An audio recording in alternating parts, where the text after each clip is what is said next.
Assalamu alaikum, урматтуу Кыргызстан каналы, кутман күнүңүздөр менен. Биз азыр Бакай Ата районундагы айыл чарба маалымат борборунбуз. Алдыбызда көрүнүп турган бул ярмаркадан алынган бир канча үрөөнчүлүк боюнча сортторунун көргөзмөсү турат. Алдыбызда көрүнүп турган Москва сортундагы буудай. Бул буудай гектарынан 40 центнерге чейин ала алган. Андан кийин мына баштуу буудайды көрүп турасыздар. Бул буудайдын башы 12-13 катар экен. Өтө чоң. Мына ушул буудайдын аты Матай деп аталат экен.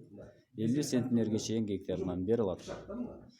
Бул кайрак жерге себилген буудайдын кылкансыз буудай. Бул буудай багарная деп айтылыптыр. Аты 45 центнерге чейин алынып. Бул эң жогорку көрсөткүчтөрдү коюлуптур бул жерге. Дагы бир бизге кубанычтуу нерсе мынакей. Биздин өзүбүздүн чипсалар. Биздин өзүбүздүн өндүрүштөгү чыгарылып аткан чипса алма кагынан жасалган мынакей. Фруктовый чипсы, зеленый яблоко. Көк алмадан. Адрес Кыргызстан, Талас облусу, Бакай Ата району. Өзгөрүш айылы, Абдыш уулу Абжалбек көчөсү 3А дейт. Жасалган күнү 2021 2022 жылга чейин жарактуу экен. Мына баалуулук немесин жазып койгон, мына жазылып турат. 47 кал. Жана ошондой эле силерге дагы бир көрсөтө турган тааныштырган нерсе бул кара өрүк. Мына кара өрүктүн абасы ордуруп мынакей.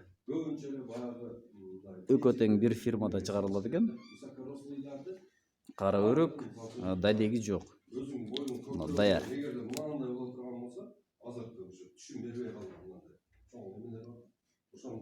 Көрүңүздөр, сонун. Таза органика бойдон.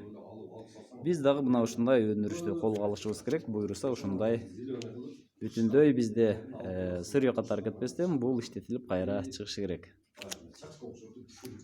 Мына сиздер менен көрсөтө турган нерсе негизги мына ушулар.